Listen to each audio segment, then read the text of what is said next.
Hey, product people, Patrick Campbell here, CEO, founder of ProfitWell. Let's jump in here. Now, the big thing to kind of keep in mind with pricing as we give you this framework here is that pricing is more than just the number on the page. It has to do with your monetization overall, which involves everything from packaging and your positioning all the way to your value metric, price localization, internationalization, and kind of everything in between.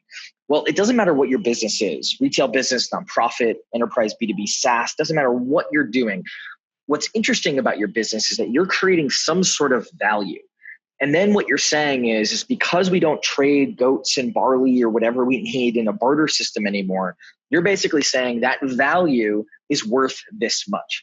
And in that manner, your price is the exchange rate on the value that you're essentially creating and you're providing. And what that means is that your pricing inside your business has a lot more to do than just that number. Everything in your business is being used to either drive someone to a point of conversion or to justify the product or the price for that particular product.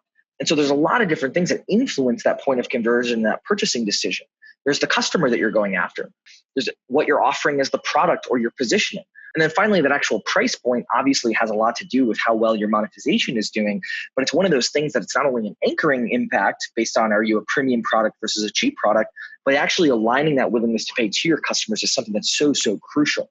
But why is it so important right now? Well, we're basically in a world where things have changed pretty dramatically, especially for technology business or very product-led businesses. And what I mean by that is, 20 years ago, product was so focused just on the technology because you had these giant costs and these giant barriers to entry. All you were trying to do is just get things up and running and try to get those to be efficiently running. And this is why so much of product was focused on speed. How do we ship more in a much quicker manner? How do we get better dev productivity?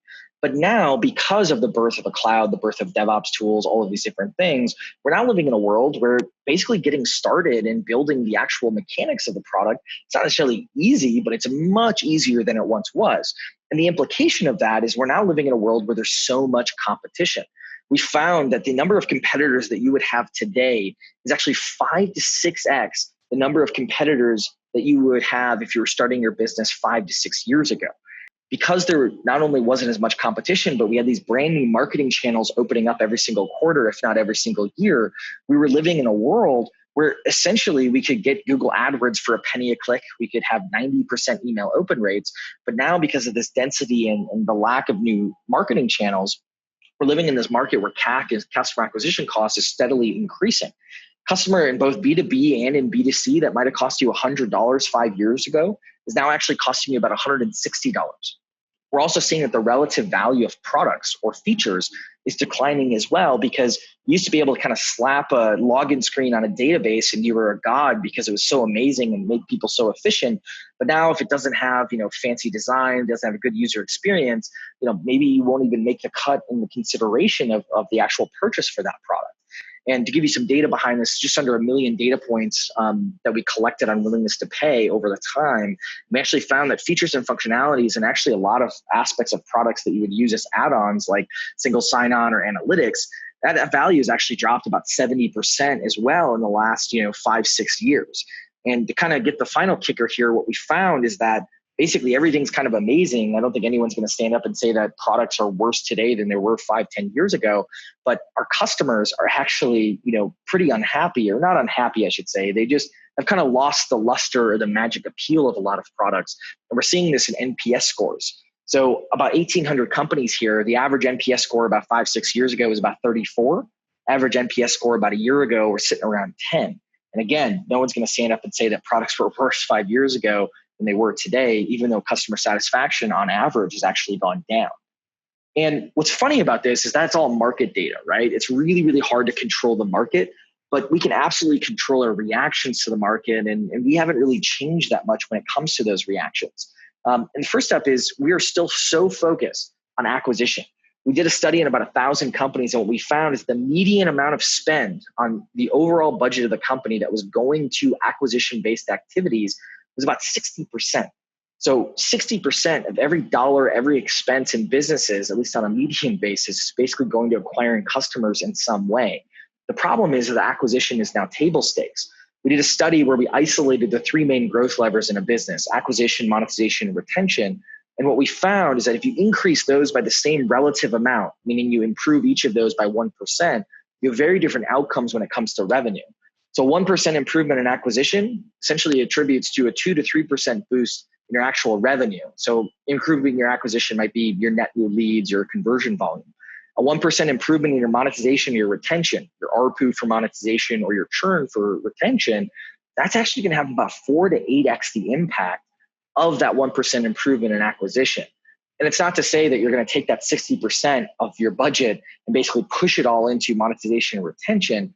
But it is to say that if you really think about how much time you're spending on monetization and retention, there's probably some gains to be made by putting some more resources on those problems, mainly because those 1% gains for monetization and retention are actually much harder than those 1% gains in acquisition. And so they need a little bit more resources. The other thing that we found here is because the market's moving so quickly, our product focus is actually more important than ever. But unfortunately, a lot of us aren't really focusing on our customers or where value perception actually exists when we're putting together our product roadmaps. We need to better understand where value is, where that job to be done is in order to build the right thing or the right functionality. And stop focusing so much on just acquiring customers, and that's the end of the game. We want to essentially take advantage of the beauty of the subscription model, if you're a subscription business especially, which is that the relationship is built into how we make money. And if that's the case, we want to make sure that we're focusing on other aspects of that relationship besides just acquiring that customer. So in the context of pricing, the way that we fix this is we focus on what's called value-based pricing. And what that really comes down to is basically collecting data, not only from your customers, your prospects, your target customers, the market data, as well as kind of usage data, melding this all together and then making a particular decision around where your pricing strategy should go and pricing based on that value. So how do we do that? How do we collect this value-based data? It really comes down to this value-based pricing process. And in order to implement that, you have to make sure that you're talking to your customers and not just kind of throwing stuff up against the wall, but actually going and researching those customers like a scientist or like, a prosecuting attorney or whatever metaphor that you think works for you. But it's really understanding that customer base. And if you don't take anything away from this particular presentation, please, for the love of God, talk to your customers. Now, taking a step back, no matter what you're using, you need to make sure you have a pricing process. And the reason for this is because the market continues to move. You got to make sure that you're measuring this. And the average amount of time between pricing changes for most companies is about 3 years, which is kind of insane if you consider how often you're changing your product, changing your market. For most of us, we're hopefully in pretty fast growing companies. But even if we're not, you're changing things pretty constantly and you're not taking advantage of an actual growth lever that's there. And so this is why we recommend you should be making some sort of change to your monetization every 6 to 9 months. You got to keep in mind, as your product or your brand improves, your price actually has to improve as well, because your price remembers that exchange rate on the value that you're providing. And to give you some data to kind of support why you should make these changes, you're looking at ARPU over time for different types of companies. The top line here are basically those companies that are making changes to their pricing every 3 months. The bottom line here are those who have made it every 3 years. And essentially, like most things, if you focus on something, you will eventually improve it as you continue to make changes towards it. And so the way to do this, we recommend using what's called a pricing committee. This is made up of product, marketing, finance, and sales. Typically, you can add some other parts of the org. Customer success is one to add in here as well. But the big thing to keep in mind is because pricing is one of these sensitive type topics, you want to make sure that you're including, basically the folks who can kind of, cause problems when you actually want to make a change. As for who should actually lead this, typically it's product or marketing. Those folks, depending on the org structure, are typically much closer to price or much closer to the customer. Whereas sales, the incentives aren't as great. And then finance is typically really good at kind of Excel engineering things, but not necessarily as good at, necessarily the inputs that go into that. Now, in terms of a speed round here, I want to make sure I give you some extra value here on just some like actual pieces that you might not be thinking about when it comes to your monetization. One really underutilized part of monetization are value propositions. That value propositions can actually sway willingness to pay pretty considerably. This is both B2B and in B2C. Now, we talk about social proof in kind of like an ethereal manner, like, oh, yeah, of course, have some social proof. But case studies and the type of case studies you have can actually influence things pretty considerably.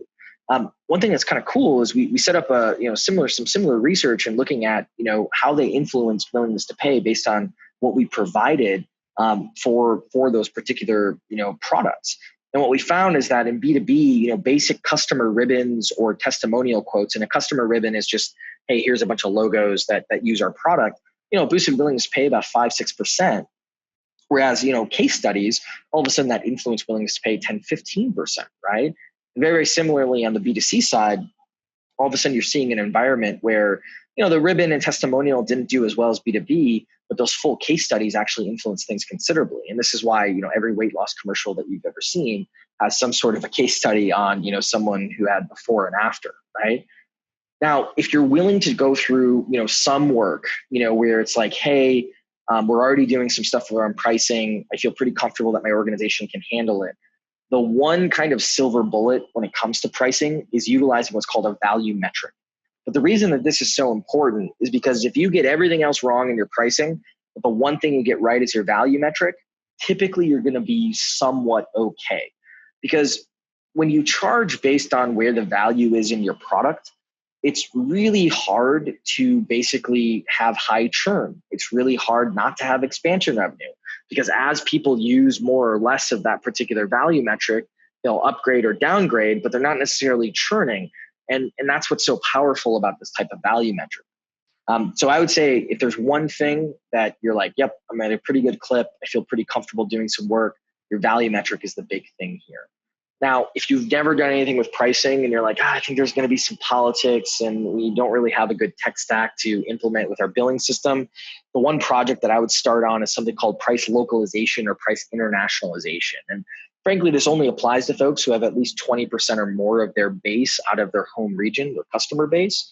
But with localization, what you're essentially doing is you're updating your pricing in different regions. So your UK-based price is different than your US-based price, not only in terms of the currency symbols, so British pounds in the UK and dollars in the US, but also in terms of the effective rate. So you might be charging $100 in the US, but $150 effectively in the UK. And the reason this is so powerful is mainly because different markets have different willingnesses to pay and different demand. But the biggest thing to keep in mind here is that this stuff matters. We have seen time and time again, the companies that take this stuff seriously are the ones that are just growing at a high clip, or at least are turning around their companies in a lot of ways as well. Because monetization is one of those things where it has really good externalities, because if you figure out your customers, you figure out your packaging, these types of things, that has implications on your sales, your marketing, your product, and kind of the rest of your business, because pricing is so central there. If you have any questions at all, seriously, we have probably written something on the question that you're going to have, or we have some data on it just because we've been in the pricing trenches for a long time now. Don't be afraid to reach out, patrick@profitwell.com. Obviously, we can hook you up with those pricing audits as well. And I hope you've learned a ton. So have a great rest of the week. Have a great weekend. And we'll see you on the other side.